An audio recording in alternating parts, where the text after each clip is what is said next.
कैसे हो आप लोग। उम्मीद करता हूँ आप और आपका परिवार बेहतर और बढ़िया होगा। सीटेट के क्वेश्चन पेपर देखेंगे और जो प्रीवियस में अब तक पूछे गए 4-5 सालों के मैंने यहाँ क्वेश्चन कलेक्ट किए हैं।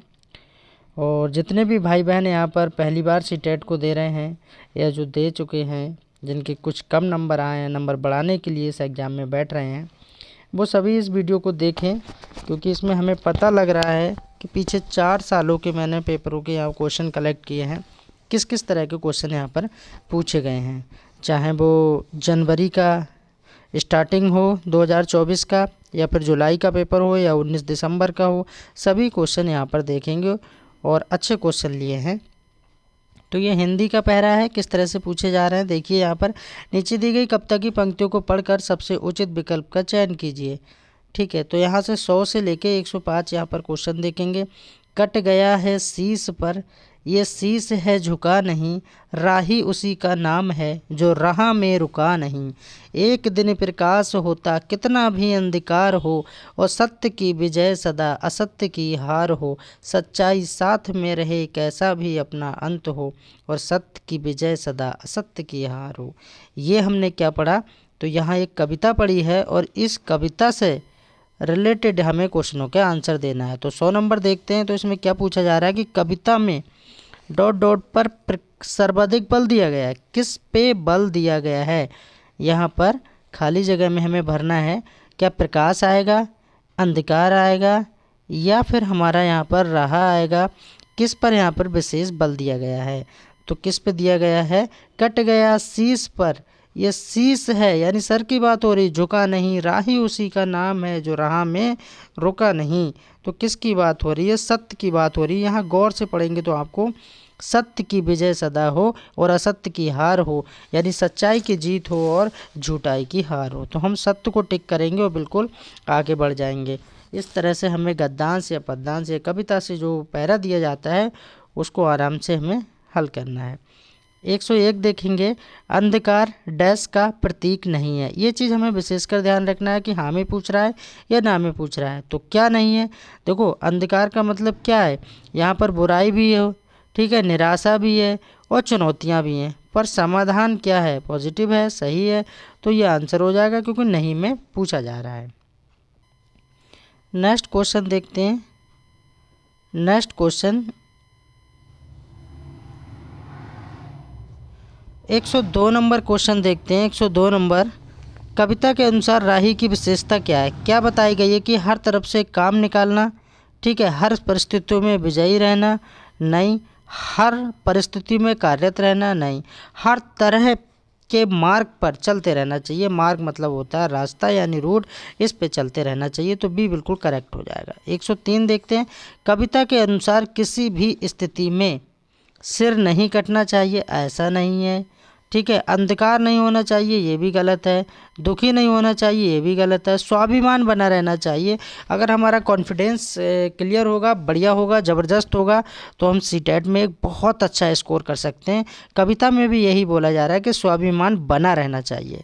104 नंबर देखते हैं, समूह से जो ग्रुप है उससे भिन्न शब्द युग्म पेयर को चयन करना है हमको। यहाँ पर प्रकाश और अंधकार क्या है, देखिए एक दूसरे के अपोजिट है यानी कि विलोम है, ठीक है। जय और पराजय एक दूसरे के विलोम है। सत्य और असत्य एक दूसरे के अपोजिट हैं, विलोम है। पर हार और बिहार, बिहार मीन्स क्या होता है, रहने का स्थान ही होता है, और हार मीन्स क्या होता है, जो हार जाता है। तो यही सबसे बेस्ट और बढ़िया आयोग ने यही आंसर माना है। समूह से भिन्न हमको बताना है, तो यही ठीक हो जाएगा। 105 देखते हैं, इस कविता का मुख्य शोर क्या है। तो इसमें किस बात पे विशेषकर फोकस किया गया है, तो किस पे किया गया है, देशभक्ति पर यहाँ विशेषकर फोकस किया गया है। देशभक्ति बिल्कुल करेक्ट आंसर हो जाएगा। 100 से लेके 105 हमने क्वेश्चन यहाँ पर देख लिए हैं। अब हम नेक्स्ट देखते हैं इसी में ही। कोझिकोड के एक विशेष समुदाय में बोली जा रही मलयालम इसी स्थान से दूसरों के द्वारा बोली जा रही है मलयालम से थोड़ी सी भिन्न है। विशेष समुदाय द्वारा बोली जा रही मलयालम को किस रूप में जाना जाएगा, ठीक है, तो किस रूप में? मलयालम की क्षेत्रीय भाषा के रूप में जाना जाएगा। तो 106 का 2 बिल्कुल करेक्ट हो जाएगा। और सभी भाई बहनों से एक छोटी सी बात कहना चाहूँगा मैं कि देखिए, प्रीवियस लगाने से क्या फ़ायदा होता है, आपको मैं प्रूफ दिखा सकता हूँ। सीटेट एक ऐसा एग्जाम है जिसमें काफ़ी हद तक क्वेश्चनों को रिपीट किया जाता है, ज्यों का त्यों को। ठीक है, तो आप ये ना सोचिए कि ये क्वेश्चन नहीं आएंगे जो अब आ गए, ऐसा नहीं है। ठीक है, नेक्स्ट देखते हैं। नेक्स्ट क्वेश्चन क्या पूछा जा रहा है, नेक्स्ट क्वेश्चन देखते हैं यहाँ पर क्या पूछा जा रहा है। इसमें कहा जा रहा है कि 1929 ईस्वी में, किसकी बात हो रही है? 1929 ईस्वी में बाल विवाह निषेध अधिनियम पारित किया गया था। कब आया था? 1929 में एक अधिनियम आया था। कब की बात हो रही है? 1828 से लेकर 1835 तक। नोट डाउन कर सकते हैं, 1828 से लेकर 1835 तक लॉर्ड विलियम बेंटिंक का शासन रहा है और राजा राम मोहन राय इनके समकालीन। तो 1829 की बात हो रही है, बाल विवाह निषेध अधिनियम आया और इस अधिनियम के अनुसार पुरुष और महिला के लिए शादी की उम्र न्यूनतम क्या रखी गई थी। अभी बात की जाए, काफ़ी बच्चों ने ये टिक किया था कि 21 और 18, ये वर्तमान में चल रहा है, तो ये आंसर नहीं होगा। उस समय की बात हो रही है, 1929 की बात हो रही है। तो लड़के की उम्र यानी मेल की 18 और लड़की यानी कि फीमेल की 16 वर्ष, ये वाला बिल्कुल करेक्ट आंसर हो जाएगा। सेकंड वाले को आप टिक करेंगे। ठीक है, नेक्स्ट क्वेश्चन देखते हैं।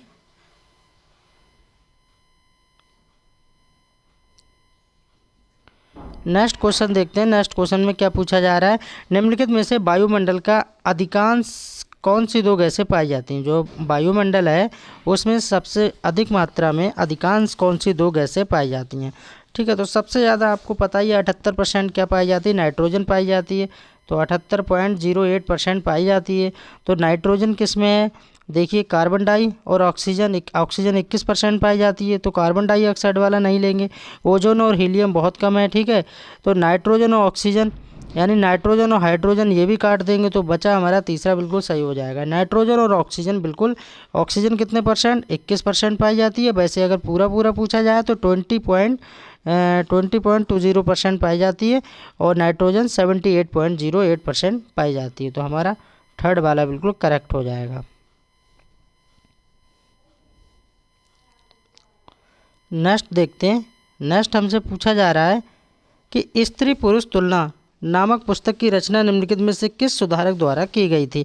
तो किसने की थी? ये एक बुक है। क्या है? ये एक बुक्स है और इसकी रचना किसने की है? तो किसने की है? ताराबाई शिंदे ने की है। ठीक है, ये क्वेश्चन रिपीट हुआ है और पूछा भी गया है आगे भी।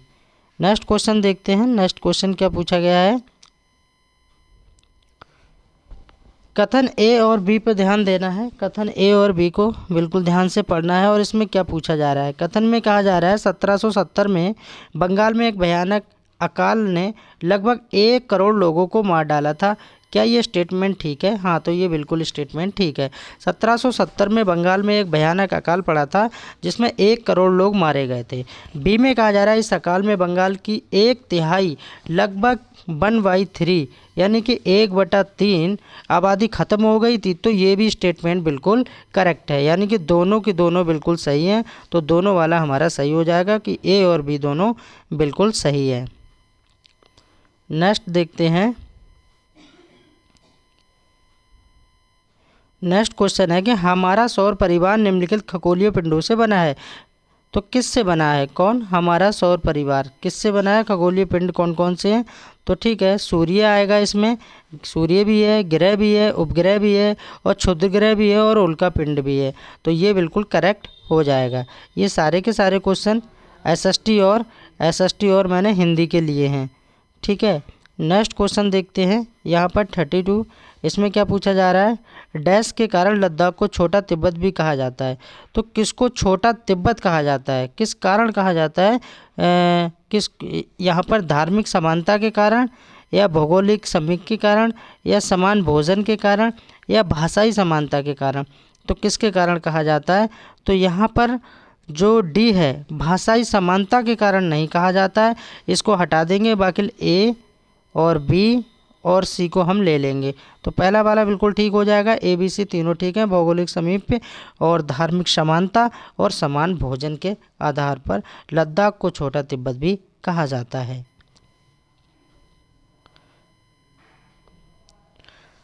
इसी में ही नेक्स्ट क्वेश्चन देखते हैं। 7वीं शताब्दी के प्रारंभ में निम्नलिखित में से किस पर विचार पर लोगों को सवाल उठाना शुरू कर दिए थे?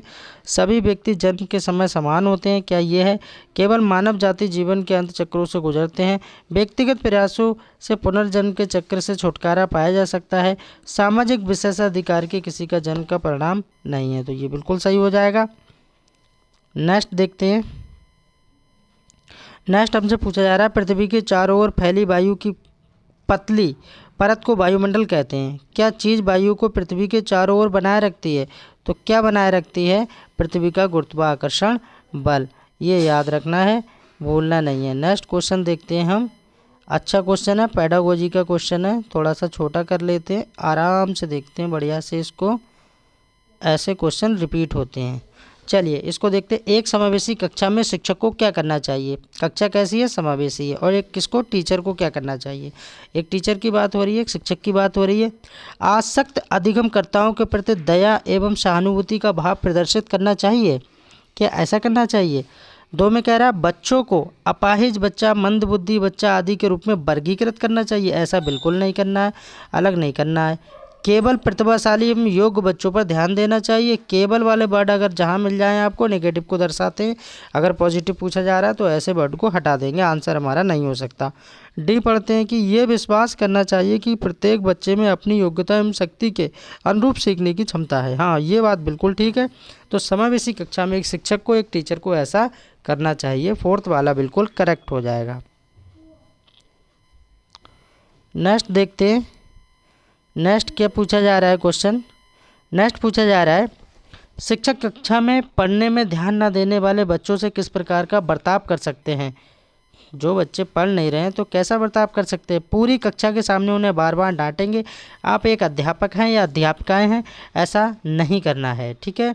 उनसे बात करके तथा उनकी अरुचि का कारण जानने की कोशिश करेंगे। ये बहुत ही अच्छा पॉइंट है कि आखिर रीज़न क्या है, बच्चे किस लिए शोर कर रहे हैं, किस लिए ऐसा बर्ताव कर रहे हैं।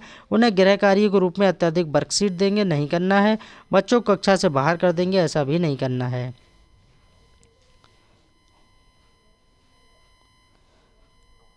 ये मैथ का सवाल आ गया है, कोई बात नहीं, देख लेते हैं इसको। वैसे मैथ तो एसएसटी में आता नहीं है। किसी चतुर्भुज के कोण 3:5:7:9 के अनुपात में है, ठीक है। चतुर्भुज के कोण दिए हैं यहाँ पर, तो चतुर्भुज के सबसे छोटे और बड़े कोण का अंतर क्या होगा? अच्छा, ट्रायंगल जो होता है, त्रिभुज जो होता है, उसका योग कितना होता है? 180 डिग्री होता है, ठीक है। त्रिभुज की तीनों भुजाओं का योग 180 डिग्री होता है। चतुर्भुज की चारों भुजाओं का योग 360 डिग्री होता है। ये बेसिक बात थी। अब उसमें पूछा जा रहा है कि सबसे बड़े, सबसे छोटे और सबसे बड़े कोण का अंतर निकालिए।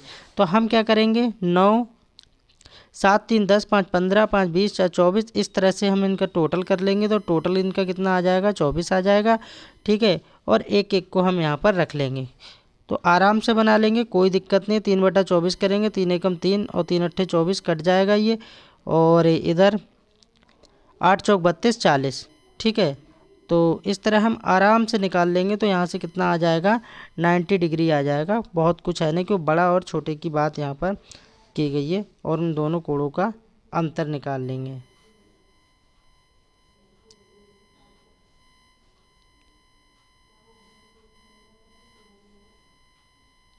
चलिए इसको देखते हैं, अच्छा क्वेश्चन है, ये देखते हैं। अनु कक्षा 8 के बच्चों को शैक्षिक भ्रमण के लेकर जाती है और इस क्रियाकलाप के लिए निम्नलिखित में से क्या सबसे अधिक उपयुक्त होगा? उद्देश्य की पहचान करना है। यह बच्चों के मध्य अंतःक्रिया को प्रेरित करता है। क्या ये बात सही है? हाँ, तो ये बात ठीक है। अगर आप कहीं लेके जा रही हैं या जा रहे हैं तो ये ठीक है। ये ठोस अनुभवों के द्वारा प्रक्रिया कौशलों को बढ़ावा देता है। ये बात भी ठीक है। ये बच्चों के अवलोकन कौशलों को बढ़ावा देता है। ये बात भी ठीक है। ये शिक्षक और कक्षा की एक लय को तोड़ता है। ये बात गलत है। तो आंसर क्या हो जाएगा? ABC बिल्कुल करेक्ट हो जाएगा। नेक्स्ट क्वेश्चन देखते हैं। नीचे दिए गए कथनों में से कौन सा कथन सही है? वही हमको बताना है कि कौन सा कथन यहाँ सही है। पश्मीना शॉल बकरी के बालों से बनता है। पश्मीना शॉल बकरी से बनता है, बिल्कुल ठीक है। अंगोरा एक प्रकार की ऊन है जो खरगोश से प्राप्त होती है, ये भी ठीक है। ऊँट की ऊन कारपोट बनाने में काम आती है, तो ये क्या है? ये भी बिल्कुल ठीक है। पश्मीना ऊन खरगोश से प्राप्त होती है। जब ऊपर बता दिया कि बकरी से प्राप्त होती है तो खरगोश से नहीं होती है। तो डी बिल्कुल क्या है? गलत। तो ABC यहाँ पर सही हो जाएगा।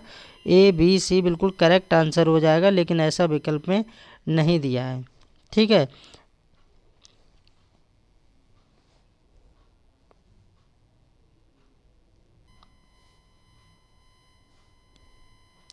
नेक्स्ट क्वेश्चन देखते हैं यहाँ पर। निम्नलिखित में से कौन मिलानों का सही क्रम निरूपित करता है, ये हमें बताना है। कौन सा यहाँ पर मैच बिल्कुल ठीक है। एसिटिक अम्ल किस में होता है? एसिटिक अम्ल, देखिए एसिटिक अम्ल किस में होता है? सिरका में होता है। तो ए को मिला देंगे 4 से। ठीक है, उसके बाद में बी देखिए, बी क्या हो जाएगा? लैक्टिक अम्ल। लैक्टिक अम्ल किस में पाया जाता है? दही में पाया जाता है। और एस्कॉर्बिक अम्ल यानी विटामिन सी की बात हो रही, खट्टी चीज़ों में पाया जाता है, और जो बच्चा वो इससे सिरका से मिला दिए। तो सेकंड वाला बिल्कुल क्या हो जाएगा? करेक्ट हो जाएगा। ये सीटेट के आए हुए क्वेश्चन है, आप देख लीजिए क्वेश्चन किस तरह के पूछे जाते हैं। नेक्स्ट क्वेश्चन देखिए, नर्मदा घाटी। तो नर्मदा घाटी को मिला दीजिए अमर आखेट व संग्रहण से। बज्जी क्या आरंभिक गणतंत्र था, इससे मिला दीजिए। गारो पहाड़ियाँ कहाँ पर? आरंभिक कृषि से मिला दीजिए इनको, कोई दिक्कत की बात नहीं। गंगा घाटी लगभग 2500 वर्ष पूर्व के शहर से मिला दीजिए। और सिंधु घाटी और उसकी सहायक नदियाँ प्रथम बार से मिला दीजिए। सेकंड वाला बिल्कुल करेक्ट हो जाएगा। हड़प्पा सभ्यता का पतन कैसे हुआ? हड़प्पा सभ्यता का पतन कैसे हुआ वो पूछा जा रहा है। ऐसा लगता है कि शासकों का नियंत्रण समाप्त हो गया, ये बात ठीक है। जंगलों का विनाश हो गया, ये भी ठीक है। सभ्यता के पूरे क्षेत्र में बाढ़ आ गई, क्या ये बात सही है? ऐसा कुछ नहीं है। नदियाँ सूख गई, ये ठीक है। तो ए बी डी सही हो जाएगा।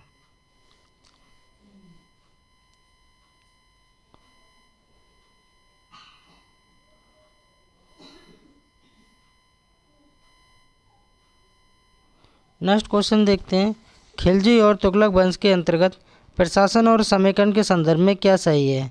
तो दिल्ली से बंगाल जैसे सुदूर प्रांतों का नियंत्रण कठिन था, तो इसका सेकंड वाला बिल्कुल सही हो जाएगा। नेक्स्ट देखते हैं, भारत के किस क्षेत्र को छोटा तिब्बत कहा जाता है? भारत के किस क्षेत्र को छोटा तिब्बत कहा जाता है? तो किसको कहा जाता है? अभी पढ़ा भी था हमने, लद्दाख को कहा जाता है। डी बिल्कुल करेक्ट हो जाएगा। नेक्स्ट क्वेश्चन देखते हैं, अंतरिक्ष में प्रवेश करने वाले उल्कापिंड वायुमंडल के किस परत में आने पर जल जाते हैं? तो कब जल जाते हैं? ये मध्यमंडल में आने पर जल जाते हैं उल्कापिंड। ये क्वेश्चन 2 से 3 बार रिपीट हुआ है सीटेट में ही।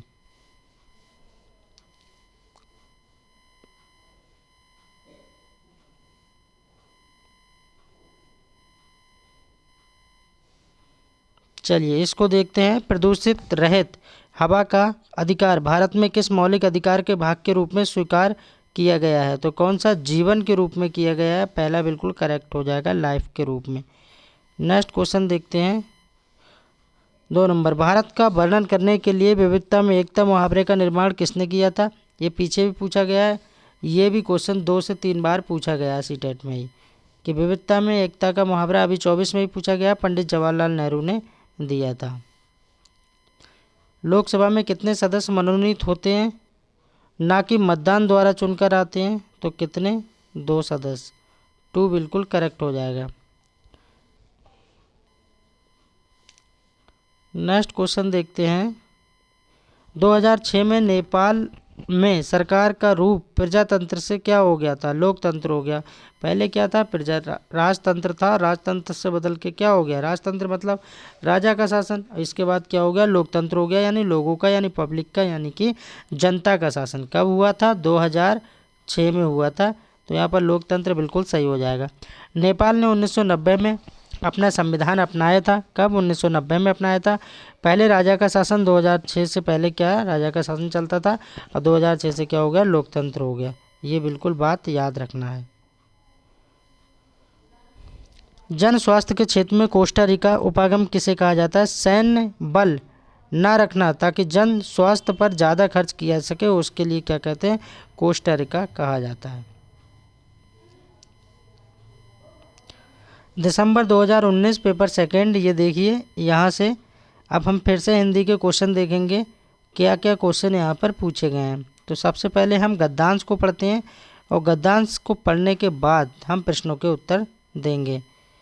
तो गद्यांश में कहा जा रहा है हम श्वास द्वारा ऑक्सीजन ग्रहण करते हैं और कार्बन डाइऑक्साइड छोड़ते हैं। सही बात है। ऐसा ही अधिकतर जानवर, चिड़ियाँ, रेंगने वाले जंतु, कीड़े मकोड़े द्वारा भी किया जाता है। दूसरी ओर सभी प्रकार की वनस्पतियाँ कार्बन डाइऑक्साइड द्वारा ग्रहण करती हैं और ऑक्सीजन छोड़ती हैं। यदि हवा में लंबे समय तक ऑक्सीजन और कार्बन डाइऑक्साइड का अनुपात जैसा रहे, और इसका अर्थ है कि पौधों और प्राणियों का जीवन एक दूसरे के अस्तित्व के मामले में समान स्तर पर आ जाएगा। लेकिन यदि कार्बन डाइऑक्साइड का अनुपात वातावरण में बढ़ा दें तो प्रकृति के द्वारा लाखों सालों से बनाकर रखा गया संतुलन बदल जाएगा। हाँ, ये बात सही है। तो वातावरण और वनस्पतियाँ कार्बन डाइऑक्साइड का लगातार विनिमय करती रहती हैं। ठीक है, वातावरण से वह वनस्पतियों में जाती हैं और जब वनस्पतियाँ सड़ने लगती हैं तब उनमें से कार्बन डाइऑक्साइड यानी CO2 निकलकर पुनः वातावरण में यानी इन्वायरमेंट में समा जाती है। वनस्पतियाँ इस प्रकार कार्बन डाइऑक्साइड वसंत ऋतु और ग्रीष्म ऋतु में ग्रहण करती हैं और जब वे सर्दियों में नष्ट होने लगती हैं तब उसे छोड़ती हैं। इस प्रकार वातावरण में मौजूद CO2 कार्बन डाइऑक्साइड की मात्रा समय दर समय फर्क पड़ता है। अब इससे जो क्वेश्चन पूछे गए वो हम लगा लेंगे। तो पहला क्वेश्चन तो यही है, इसमें पूछा जा रहा है कि वातावरण का विग्रह और समास क्या होगा। विग्रह भी करना है और उसका समास भी बना। तो बात का आवरण, ठीक है, आवरण का मतलब होता है ढका हुआ या घिरा हुआ। तो क्या हो जाएगा, का की के, ये तत्पुरुष का ही भेद है तो तत्पुरुष में चला जाएगा। बहुब्रीहि में क्या होता है, पहला और दूसरा पद प्रधान नहीं होता है, किसी तीसरे पद की बात करता है। एग्जाम्पल के तौर पर लंबोदर है, चक्रपाणी है ना, महादेव है। तो ये क्या है, ये सब बहुब्रीहि के उदाहरण हैं। कर्मधारय में क्या होता है, कर्म की प्रधानता रहती है। द्वंद्व में दोनों पद प्रधान होते हैं। ठीक है, तो इसका पहला वाला बिल्कुल करेक्ट हो जाएगा। और देखते हैं इसमें इससे रिलेटेड क्या क्या क्वेश्चन पूछे गए। हाँ, श्वास और ऑक्सीजन शब्द क्या हैं, तो ये तद्भव और देशज हैं क्या, या देशज आगत हैं। तो ये तत्सम और आगत शब्द हैं। ठीक है, अंग्रेजी से आया है, ये बिल्कुल याद रखना है। अब यहाँ से देखते हैं लंबे समय तक पद व्याकरण की दृष्टि से क्या हो जाएगा, लंबे समय तक, तो ये क्रिया विशेषण हो जाएगा। गद्यांश का मुख्य विषय क्या होता है, सांस द्वारा ऑक्सीजन। गद्यांश का मुख्य विषय क्या है, ऑक्सीजन और कार्बन डाइऑक्साइड का संतुलन बनाना, यानी कि ऑक्सीजन और कार्बन डाइऑक्साइड का क्या करना है, संतुलन बनाना है, बनाए रखना है, ताकि जो रेशियो चल रहा है, जो अनुपात चल रहा है वो बिगड़ ना जाए। नेक्स्ट देखते हैं विनिमय का क्या अर्थ है। विनिमय का मतलब क्या होता है, लेना और देना। ठीक है, ये विनिमय का मतलब होता है, बी बिल्कुल करेक्ट हो जाएगा। 96 नंबर क्वेश्चन देखेंगे, हम सांस के साथ क्या लेते हैं, ऑक्सीजन लेते हैं और कार्बन डाइऑक्साइड छोड़ते हैं, है ना। पौधे ठीक इसका उल्टा करते हैं। तो पहला, ये छोटी क्लासों में सब में आराम से आप लोग पढ़ के आए होंगे, पहला बिल्कुल करेक्ट हो जाएगा। नेक्स्ट क्वेश्चन देखते हैं, पढ़ने का अर्थ है। पढ़ने का मतलब क्या है कि वर्णमाला का ज्ञान हो गया तो समझो आपने पढ़ लिया, नहीं। वाक्यों को पढ़ना नहीं, शब्दों को पढ़ना नहीं, पढ़कर समझना ही पढ़ना होता है। ऐसा क्वेश्चन भी देखिए सीटेट ने पूछा है, जो आपके IQ लेवल को चेक करता है। 106 देखते हैं, कविता में कई बार अभी भी का प्रयोग करके बातें रची गई हैं और बिना रुके चलने वाले किसी कार्य का भाव निकल रहा है या नहीं। तो प्रश्न किस ओर ये संकेत करता है, तो भाषा संरचनावाद की ओर ये संकेत कर रहा है, इशारा कर रहा है। सी बिल्कुल करेक्ट हो जाएगा। नेक्स्ट देखता हूँ, उच्च प्राथमिक स्तर की बात हो रही है, यानी 6 to 8 की बात हो रही है। उच्च प्राथमिक स्तर पर भाषा सीखने में पाठ्य पुस्तक के अतिरिक्त कौन सी संसाधन सामग्री सर्वाधिक महत्वपूर्ण है। पाठ्य पुस्तक के अलावा पूछा जा रहा है, तो समाचार पत्र बहुत मोस्ट इम्पोर्टेंट है, ये आपको याद रखना है। और सभी भाई बहनों से छोटी सी रिक्वेस्ट है, प्लीज़ वीडियो अगर अच्छी लग रही तो वीडियो को लाइक कर दीजिए और चैनल को सब्सक्राइब कर लीजिए। अगर अच्छी नहीं लग रही है, पढ़ाया हुआ अच्छा नहीं लग रहा है, प्रीवियस क्वेश्चन ठीक नहीं लग रहे हैं, तो कोई बात नहीं है, आप डिसलाइक भी कर सकते हैं और कमेंट में लिख सकते हैं, हाँ सर ये वीडियो बहुत ही बेकार है, अच्छी नहीं है, कोई बात नहीं। तब भी आपका धन्यवाद कहेंगे हम, और अब भी कहेंगे। गणित, विज्ञान आदि विषयों की कक्षाओं में भी बच्चे भाषा सीखते हैं, ये विचार क्या है, पूर्णतः सत्य है क्या, यानी ट्रू स्टेटमेंट। हाँ, तो ये बिल्कुल ठीक है। उच्च प्राथमिक स्तर पर पाठ्य पुस्तकों में हिंदीतर भाषा को ही जगह मिलनी चाहिए, ताकि बच्चे क्या करें ये बताना है। तो हिंदीतर सभी साहित्यकारों से परिचित हो सके, ये बात ठीक है। सामाजिक संस्कृति से परिचित हो सके, कल्चर यानी बिल्कुल ठीक है। भाषा की विभिन्न रंगतों से परिचित हो सके, ये बात भी ठीक है। जब सब ठीक है तो डी बिल्कुल ठीक हो जाएगा। चलिए और देखते हैं इसमें क्वेश्चन। बच्चे भाषा तब बेहतर तरीके से सीखते हैं जब वो भाषा का समृद्ध परिवेश हो। परिवेश बहुत ज़रूरी है सीखने के लिए बच्चे का, तो पहला बिल्कुल करेक्ट हो जाएगा। और इसमें कहा जा रहा है कि उच्च प्राथमिक स्तर पर भाषा आकलन की दृष्टि से सर्वाधिक महत्वपूर्ण है। उच्च प्राथमिक स्तर की बात हो रही है तो अवलोकन जो है सबसे ज़्यादा जरूरी है। डी बिल्कुल करेक्ट आंसर हो जाएगा। द्वितीय भाषा की पाठ्यपुस्तक का एक लक्ष्य है कि प्राकृतिक भाषा ज्ञान में अर्जित दक्षता के अनुरूप क्या है, बुनियादी है। ठीक है, कैसी है, बुनियादी है, ये बिल्कुल याद रखना है। तो यहाँ से सी बिल्कुल करेक्ट हो जाएगा। भाषा के विभिन्न कौशलों को डैश के रूप में पढ़ाने की अनुशंसा की जाती है, तो एकीकृत के रूप में अनुशंसा की जाती है। पहला वाला बिल्कुल सही हो जाएगा। नेक्स्ट क्वेश्चन देखते हैं यहाँ पर, धन उपार्जन में संधि करने पर शब्द क्या बनेगा। धन उपार्जन कैसे कैसे यहाँ पर क्वेश्चन पूछे गए हैं आप देख लीजिए। तो क्या बन जाएगा, धनोपार्जन बन जाएगा, धनोपार्जन बन जाएगा, ये बिल्कुल बन जाएगा यहाँ पर करेक्ट। और ये किस में है, सी में है। नेक्स्ट क्वेश्चन देखते हैं, आज पूरा जीवन दर्शन बदल गया है। तो आज जीवन के प्रति दृष्टिकोण में बदलाव आ गया है, सही बात है। पहले पेपर कुछ और आता था 2019 में, 18 में, 16 में, देख लीजिए सीटेट का पेपर उठा के, और 2024 का पेपर देख लीजिए, अच्छा खासा अंतर हो गया। ठीक है, लेकिन क्वेश्चन रिपीट होते हैं, ये आप मान लीजिए सीटेट क्वेश्चन रिपीट करता है। अगर आप रिवर्स लगा रहे हैं तो आपको इसका फ़ायदा मिलेगा। उस शब्द युग्म को पहचानिए जो शेष से भिन्न है। तो ठीक है, पहचान लेते हैं। पहले भी मैंने इस तरह का एक क्वेश्चन कराया था, अब इसमें ही पूछा गया है। उचित का अनुचित क्या है, विलोम है। ठीक है, न्याय का न्याय विलोम है, सत्य का असत्य विलोम है, चोरी का डकैती समानार्थी भाव प्रकट कर रहा है, तो यही हो जाएगा। चोरी डकैती बात तो एक ही है, सत्य सत्य विलोम है, ये तीनों में क्या है, यहाँ पर विलोम है, यानी अपोजिट वर्ड की बात हो रही है। नेक्स्ट क्वेश्चन देखते हैं हम यहाँ पर।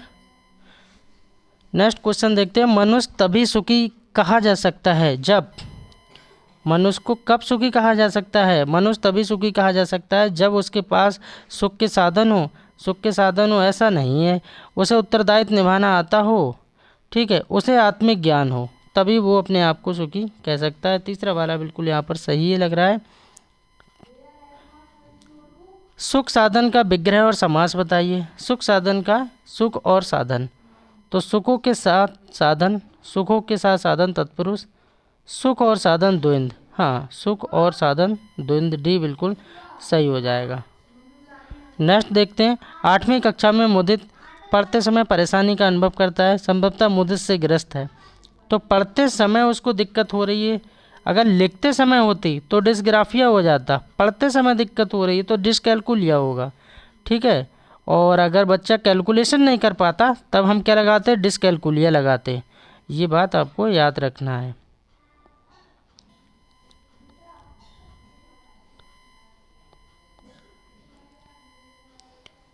प्रारंभिक स्तर पर हिंदी भाषा की पाठ्यपुस्तक का निर्माण करते समय इस बात का ध्यान रखा जाना चाहिए कि पाठ कुछ पूर्व निर्धारित संदेशों को पहुंचने के लिए उद्देश्य रखते हों, कुछ पूर्व निर्धारित संदेशों को पहुंचाने के उद्देश्य ना रखते हों। ठीक है, अच्छा,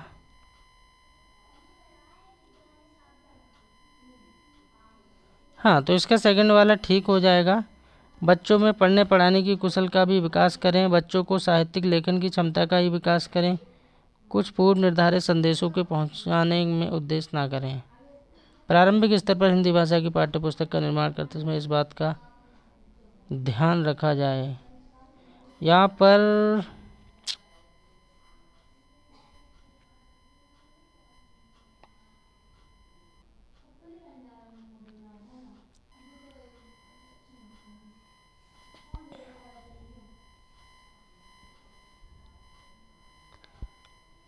ये क्वेश्चन देखते हैं, बच्चों में पठन के प्रति रुचि जागृत करने के लिए पाठ्यपुस्तक के अतिरिक्त सामग्री का विकास किया जा सकता है। तो उसके अतिरिक्त क्या होना चाहिए, पूरक सामग्री का विकास होगा। यहाँ पर क्या हो जाएगा, पूरक। और पूरक बिल्कुल सही हो जाएगा। भाषा की नियमबद्ध प्रवृत्ति को पहचानना और उसका विश्लेषण करना उच्च प्राथमिक स्तर के भाषा शिक्षण का एक ये क्या है, तो ये महत्वपूर्ण उद्देश्य है, बिल्कुल इम्पोर्टेंट है। कक्षा 8 के बच्चों की पठन अवरोधन क्षमता का विकास करने में सहायक है। क्या सहायक है यहाँ पर, तो परीक्षण दिया है। ये परीक्षण के बारे में पूछा गया है कि लिखित परीक्षण, नाटक का मंचन, तो क्या होगा, क्लोज परीक्षण बिल्कुल सही हो जाएगा। ये परीक्षण के द्वारा बच्चों के पठन अवरोधन क्षमता का विकास होता है। और क्लोज परीक्षण में छात्रों को भाषा के अपूर्ण शब्दों को, जो इनकम्प्लीट वर्ड्स होते हैं, उन चिन्हों को पूर्ण करने के लिए कहा जाता है।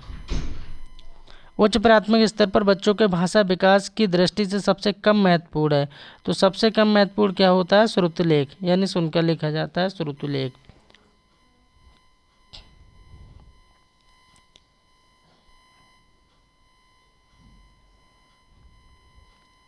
एसएसटी के क्वेश्चन कितने आते हैं, एसएसटी के क्वेश्चन 60 आते हैं, ठीक है, 60 क्वेश्चन यहाँ एसएसटी के आते हैं। इस क्वेश्चन को देखिए और आप बनाइए, अच्छा क्वेश्चन है, कोशिश कीजिए बनाने के। निम्नलिखित युगों का मिलान कीजिए तथा उपयुक्त विकल्प का चयन कीजिए। यहाँ पर शैल दिए हैं और हमें यहाँ पर मिलाना है। आग्नेय शैल को हमें किससे मिलाना है, द्रवित मैग्मा के द्वारा निकलती हैं, ठीक है। और अपसादी शैल जो है, अपसादी शैल हो जाएगा हमारा हवा और जल द्वारा, ठीक है। और कार्यान्वित शैल हो जाएगा पहले से, तो पहला वाला बिल्कुल सही हो जाएगा, यानी कि ए का सेकंड हो जाएगा और बी का थर्ड हो जाएगा, बी का हमारा हो जाएगा थर्ड और सी का हो जाएगा पहला। अकबर ने निम्नलिखित में से किन सरदारों को वतन जागीर दे दिया था, तो किसको दे दिया था, सिसोदिया राजपूतों को दे दिया था। 1542 में अकबर का जन्म हुआ है, 1605 में अकबर की मृत्यु हुई है। अकबर के पिता की बात की जाए तो कौन, हुमायूं, और हुमायूं के पिता की बात की जाए तो कौन, बाबर। और बाबर ने कौन से 3 युद्ध लड़े हैं, 1526 पानीपत का युद्ध बाबर ने ही लड़ा है इब्राहिम लोदी से। कुछ बातें एक्स्ट्रा भी याद रखिए। ये क्वेश्चन पूछा गया है, अच्छा क्वेश्चन है। इसमें कहा जा रहा है निम्नलिखित में से कौन सा कथन अशोक के धम्म के विषय में सही है, सही बताना है। यहाँ पर इसमें किसी देवता की पूजा की आवश्यकता नहीं थी, किसकी बात हो रही है, बौद्ध धर्म की बात हो रही है।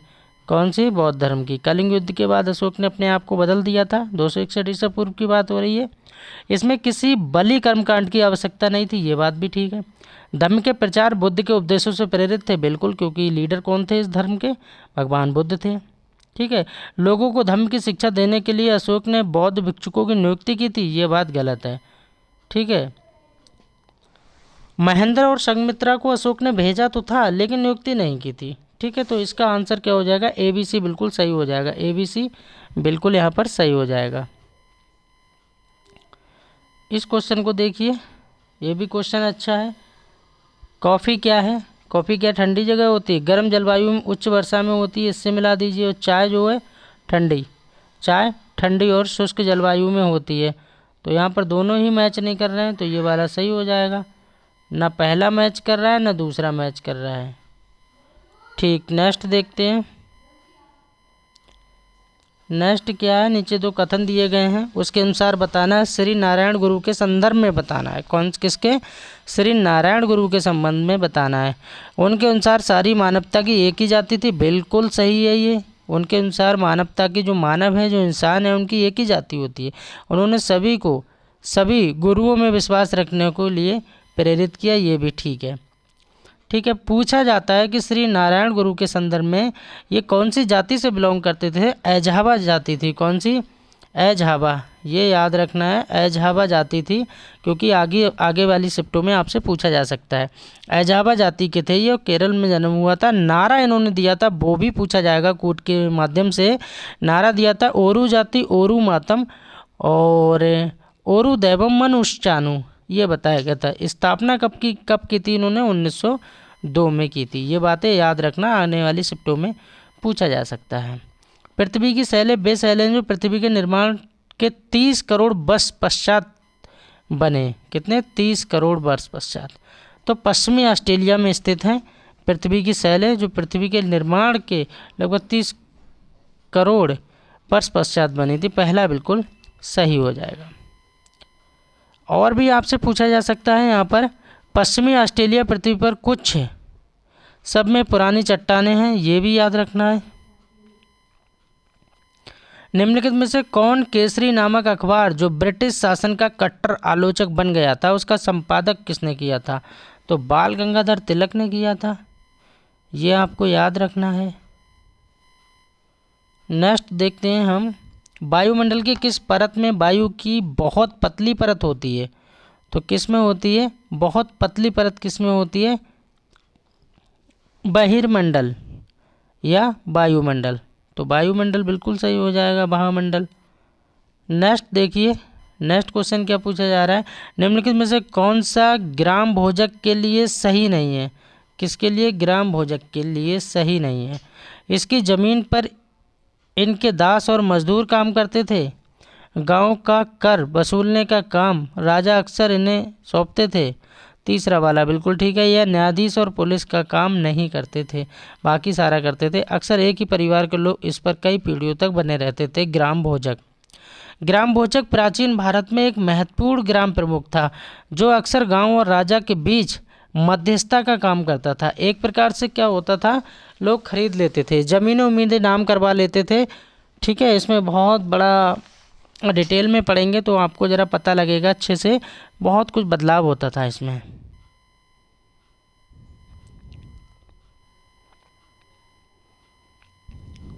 नेक्स्ट क्वेश्चन देखते हैं, निम्नलिखित में से सही जोड़ों का मिलान कीजिए। स्थल मंडल, स्थल मंडल का संबंध किससे है? जल मंडल का किससे है? देखो बी को आराम से मिला सकते हो, स्थल जल मंडल को मिला दीजिए, जल के विभिन्न स्रोत, तो इसका थर्ड हो जाएगा। ऐसे मिल सकते हैं, कोई दिक्कत की बात नहीं है। ठीक है, सी का क्या हो जाएगा? सी का भी, सी का 4 हो जाएगा। वायुमंडल वायु की पतली परत है, सी का क्या हो जाएगा? सी का 4th हो जाएगा। तो पहला वाला यहाँ पर 2 से ही मिल गया। तो इस तरह से आप अपना टाइम भी बचा सकते हैं। पहला बिल्कुल करेक्ट हो जाएगा, यानी ए का दूसरा हो जाएगा, पहले का क्या हो जाएगा? दूसरा हो जाएगा। स्थल मंडल यानी चट्टानों एवं खनिजों से बना हुआ है, और दूसरे का बी का क्या हो जाएगा? थर्ड हो जाएगा। जल मंडल किससे? जल के विभिन्न स्रोत से। वायुमंडल वायु से हो जाएगा, और जैव मंडल पादप एवं जंतु विज्ञान से हो जाएगा। स्थल मंडल से और भी क्वेश्चन बन सकते हैं, थोड़ा सा नोट डाउन कर सकते हैं, याद रख सकते हैं। पृथ्वी की ये सबसे ऊपरी परत होती है, और इसकी मोटाई 10 से कितनी होती है? 200 किलोमीटर तक होती है। इसमें सबसे ज़्यादा मात्रा में ऑक्सीजन पाई जाती है। ठीक है, इसके बाद सिलिकॉन और एल्युमिनियम पाई जाती है।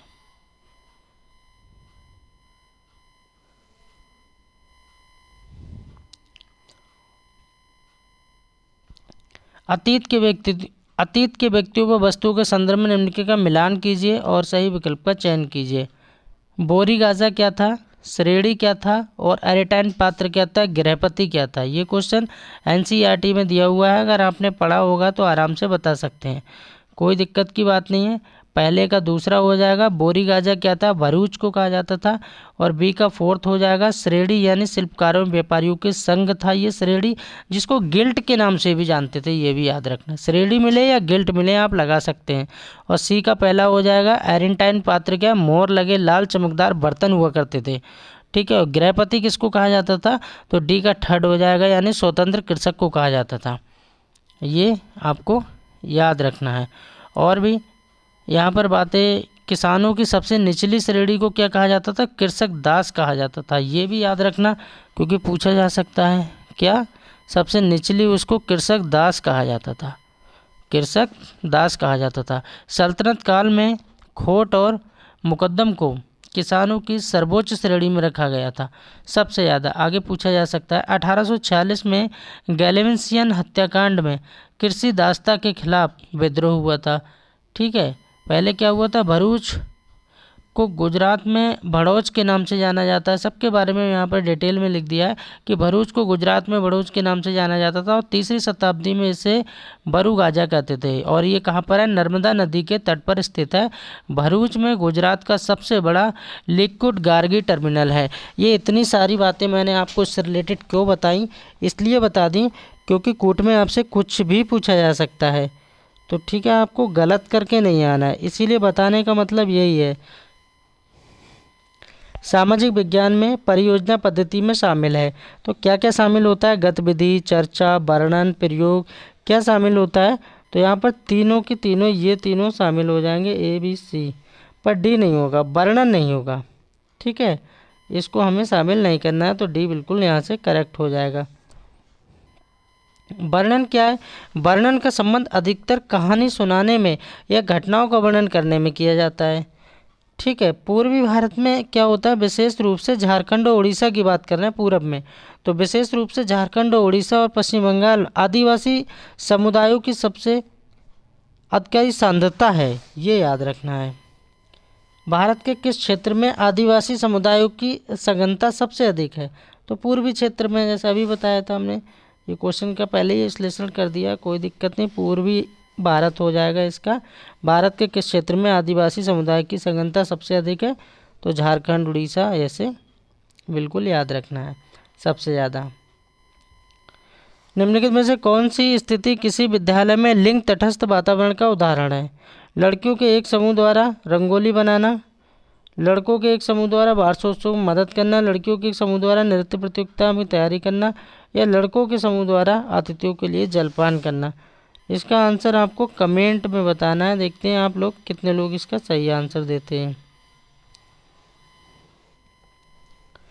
सामाजिक विज्ञान में एक अच्छी तरह से तैयार हुआ पोर्टफोलियो क्या कहलाता है? उद्देश्यपूर्ण व व्यवस्थित होना चाहिए। हाँ, ये बात सही है। विद्यार्थियों को नियमित कार्यों व गतिविधियों को दर्शाना चाहिए। रिपोर्ट कार्ड बनाने पर केंद्रित होना चाहिए और विद्यार्थी के कार्यों को लंबे समय का संग्रह होना चाहिए। यहाँ पर तीन बातें तो मैच अच्छे से कर रही हैं, जिसमें हमारा ए और बी और सी सही हो जाएगा, पर डी यहाँ पर सही नहीं है। विद्यार्थियों के कार्यों का लंबे समय तक संग्रह करना नेगेटिव पॉइंट है, हटा दीजिए इसको।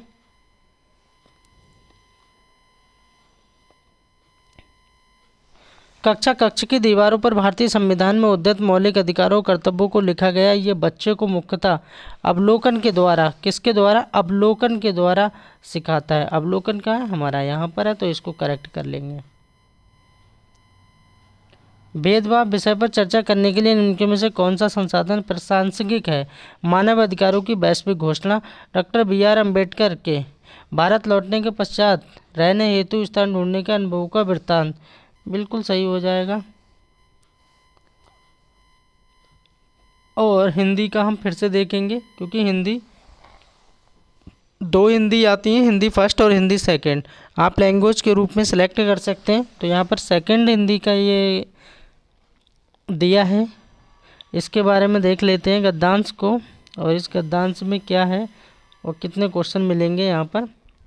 हाल ही में मेडिकल इंडस्ट्री के एक जानकार दावा कर रहे थे कि भविष्य में डॉक्टरों और सर्जनों की ज़रूरत भी कम होने वाली है। आप इसको पढ़ सकते हैं और इसके आंसर देते हैं यहाँ से। गद्यांश के आधार पर कहा जा सकता है कि AI ऐसी होनी चाहिए। किसकी बात हो रही है? AI की बात हो रही है। कैसी होना चाहिए? कि मानवीय क्षमताओं को कम करें। ठीक है, तो ये बात सही है। समूह से भिन्न शब्द क्या है? वही अलग पूछा जा रहा है कि क्या है? पढ़ाई लिखाई, रात दिन, कंकड़ पत्थर। ठीक है, पढ़ाई लिखाई, रात दिन, कंकड़ पत्थर, तो ये यहाँ पर अलग हो जाएगा, चाय और बाय। चलिए और देखते हैं आगे। यहाँ पर नेक्स्ट हमसे क्या पूछा जा रहा है?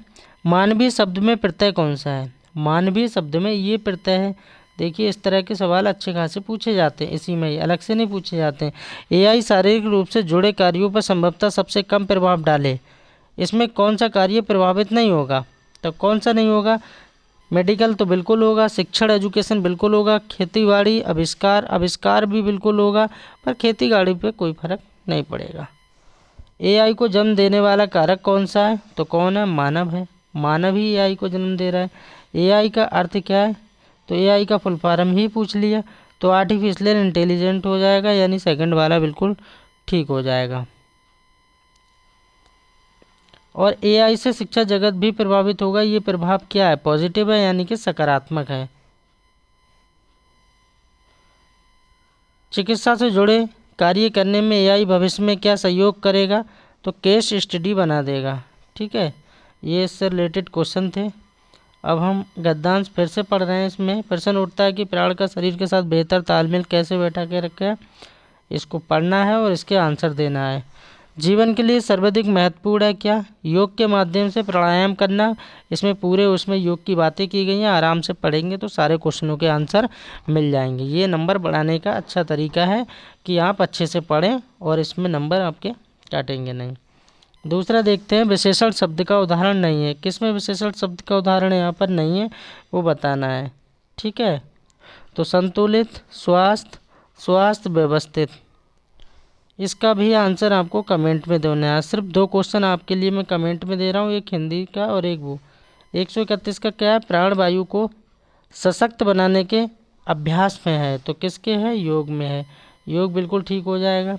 प्राण वायु शरीर के हर अंग में संतुलित और व्यवस्थित है, उसमें पूछा ही गया। यहाँ पर देखिए, पहले इसमें कहा गया है, यहाँ से देखिए, यहाँ से आपको मिल जाएगा कि उस अंग में विशेष असंतुलित हो कि तथा प्राण शरीर के हर अंग की तरफ संतुलित और व्यवस्थित हो। यहाँ बोला जा रहा है तो यहाँ व्यवस्थित आ जाएगा।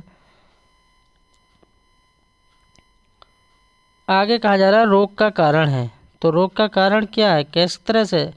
अपने शरीर की उचित देखभाल न करना, इसी कारण तो दिक्कत हो रही है। अच्छे स्वास्थ्य का संबंध क्या है? प्राणवायु, बिल्कुल ठीक है। बुद्धि में एक प्रत्यय लगाने पे क्या बन जाएगा? बौद्धिक बन जाएगा। बाकी ये सब गलत है, ये गलत है, ये गलत है, ये गलत है। 36 नंबर देखते हैं, इनके में से कौन सी विधि भाषा अधिगम के लिए ड्रिल और भाषा के औपचारिक गुणधर्म में निपुणता को आवश्यक है? तो व्याकरण अनुवाद विधि। और इसका देखते हैं, कक्षा 7 का विद्यार्थी एलम कन्नड़, मराठी, हिंदी और अंग्रेजी 4 भाषाएं जानता है और घर में जब वह अपने माता पिता के साथ बात करता है तो प्रभा के साथ चारों भाषाएं बोलता है और विद्यालय में वह हिंदी, कन्नड़ और अंग्रेजी बोलता है क्योंकि उसके मित्र व अध्यापकों को यही भाषाएं आती हैं। तो पारस्परिक यहाँ पर सही हो जाएगा, ट्रांसलिंगुअल नियुक्ता। और 21 जनवरी 2024 के भी क्वेश्चन थे ये। देखो, रविवार का दिन था, 21 जनवरी को पेपर हुआ है, ये आपको याद रखना है। ये सीरीज़ है, पेपर 2 है, ये एम है यहाँ पर, और सबको ये चीज़ याद रखना है। थोड़ा सा बता दे रहे हैं जितने भी भाई बहन पहली बार पेपर देने जा रहे हैं। ठीक है, पेपर आपका कभी सीटेट ऑनलाइन कराता है तो कभी ऑफलाइन, दोनों मोड पे पेपर कराता है सीटेट। फिलहाल तो पेपर 12 दिसंबर को ऑफलाइन ही होगा, OMR बेस्ड। परीक्षा की अवधि कितने? 2.5 घंटे रहती है। परीक्षा में 150% देखने को मिलते हैं, कोई ऋणात्मक अंक नहीं होता है, यानी माइनस मार्किंग नहीं होती। आप सारी बातें देख सकते हैं। ठीक है, नीले काले बाल पेन का आप प्रयोग करेंगे, ये आपको याद रखना है। मेन चीज़ें मैं आपको बता दे रहा हूँ। यहाँ से देख लीजिए, पार्ट 1, पार्ट 2, पार्ट 3, पार्ट 4, ये 5 पार्ट में मिलेगा। CDP आपको मिलेगी, बाल शिक्षा शिक्षा शास्त्र के प्रश्न कितने मिलेंगे? 1 से 30% मिलेंगे इसके। जो गणित और विज्ञान वाले स्टूडेंट हैं उनका अलग हो जाएगा। SST वालों को 60 मिल जाएंगे, इनके भी 60 मिल जाएंगे। अब आ जाओ भाषा फर्स्ट और भाषा सेकंड पे, तो इसमें आप हिंदी या इंग्लिश में से कोई एक चूज़ कर सकते हैं। सेकंड में भी वही बात है। ठीक है, हिंदी भी डबल है, ये ध्यान रखना है। 60 क्वेश्चन SST के आते हैं, बार बार बता रहा हूँ। SST के कितने क्वेश्चन आते हैं? 60। CDP के कितने क्वेश्चन आते हैं? 30। हिंदी फर्स्ट, हिंदी के अगर मान ले एक लैंग्वेज 30, संस्कृत ले लिया आपने तो 30, 30 और 30 60 और 30 90 और 90 और 60 कितने हो गए? पूरे 150 क्वेश्चन हो गए। ये आपको याद रखना है और इस बात को भी विशेषकर पढ़ लेना है अच्छे से, जो यहाँ पर पूछा जा रहा है कि यदि भाषा फर्स्ट और सेकंड में से आपके द्वारा चुनी गई भाषा है अंग्रेजी या हिंदी के अलावा है तो कृपया एम कोड वाली उस भाषा में ये सब अच्छे से पढ़ लेना, समझ लेना है। ठीक है, बाकी तैयारी करते रहिए, बिंदास रहिए, मस्त रहिए, खुश रहिए।